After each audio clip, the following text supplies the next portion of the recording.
So I'm a doctor of Asian medicine, and I also own Juice, an organic cafe and fresh juicery.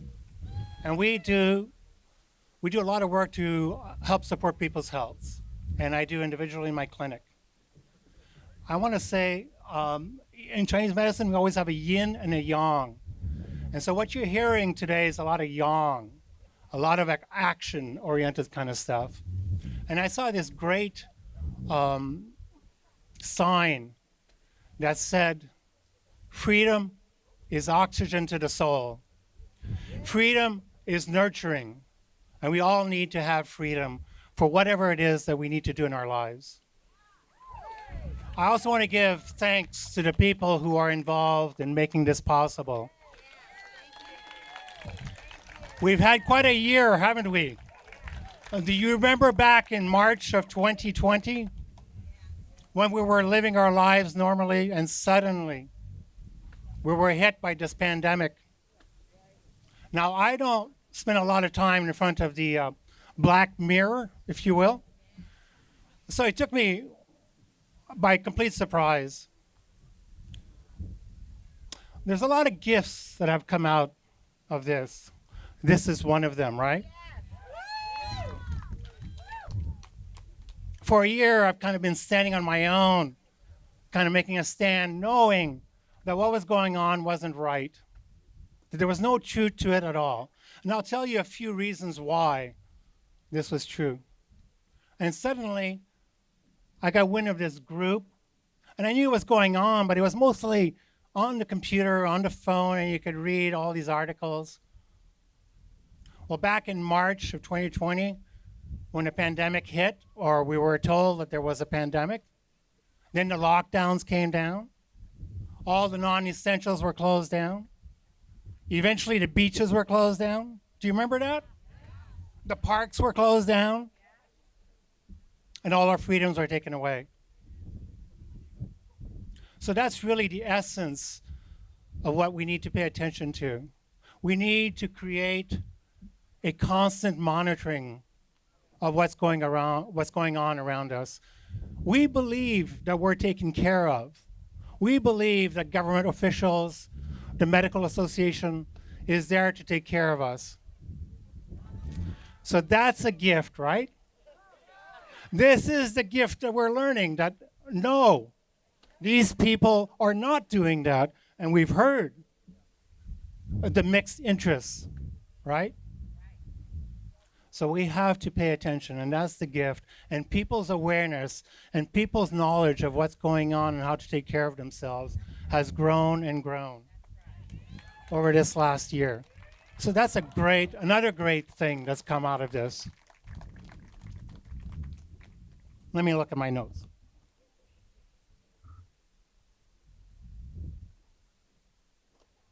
So there were a couple of things that happened in my personal practice and my clinic over the year, and I was asked if I would talk about that. I essentially had to leave the space where I was in because some of my co-tenants made it impossible for me to continue there. At first, it started with plastering the walls with the CDC rules and regulations of a pandemic, right? People who walked in through the door had to sanitize their hands, make sure they had masks and all that. Ultimately, they got on my case. We have a forced air unit that constantly recirculates the air.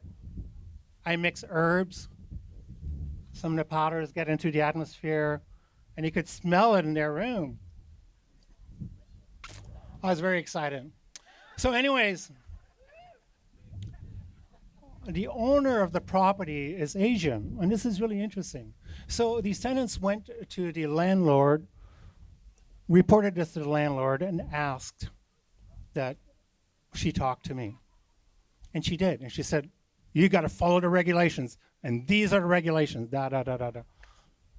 And then later on, this thing about the herbs came out, and she said, you cannot mix herbs in the building anymore. Well, that very same day, I started looking around for a place to go, right?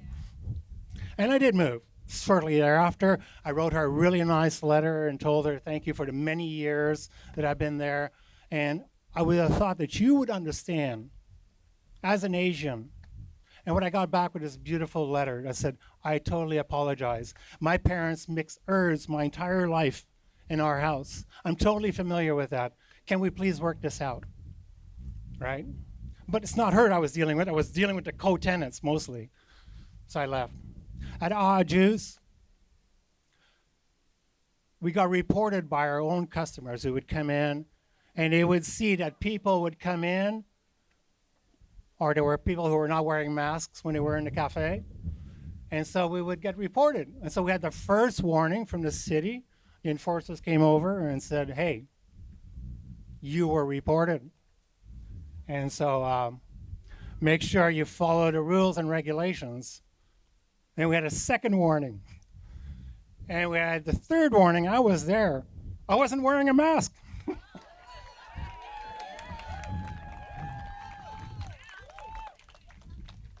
This is probably in August, about August. This is the third warning. This is the final warning. Next time, you're going to be closed down. Okay. Can you put a mask on? Yes, sir. Can you have all your people put masks and refuse service to the people who don't have masks? Yes, sir. Okay.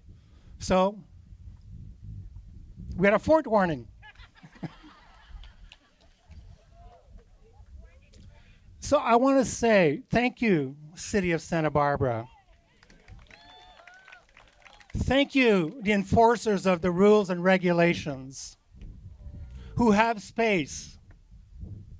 And I'm really sorry that so many people are afraid of this thing. You know, it's legitimate. These people are going around thinking they're doing a good deed. They're protecting the other people. And it's all about education.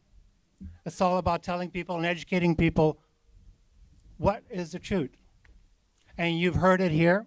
And as a doctor of Asian medicine, we talk about our Wei Qi, which is immunity, and how to maintain that. Essentially, you know it all. Live a good life. Feed your soul. Eat properly. Don't abuse anything. Exercise. And love each other. One of the hardest things that have happened in this is a split up of families. I have brothers and sisters who won't talk to me. And I imagine they've been vaccinated now. Yeah, how many? I hear me too.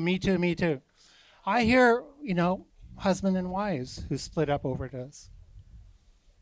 It's amazing. So, you guys just have a place and remember, love is the essence. Thank you.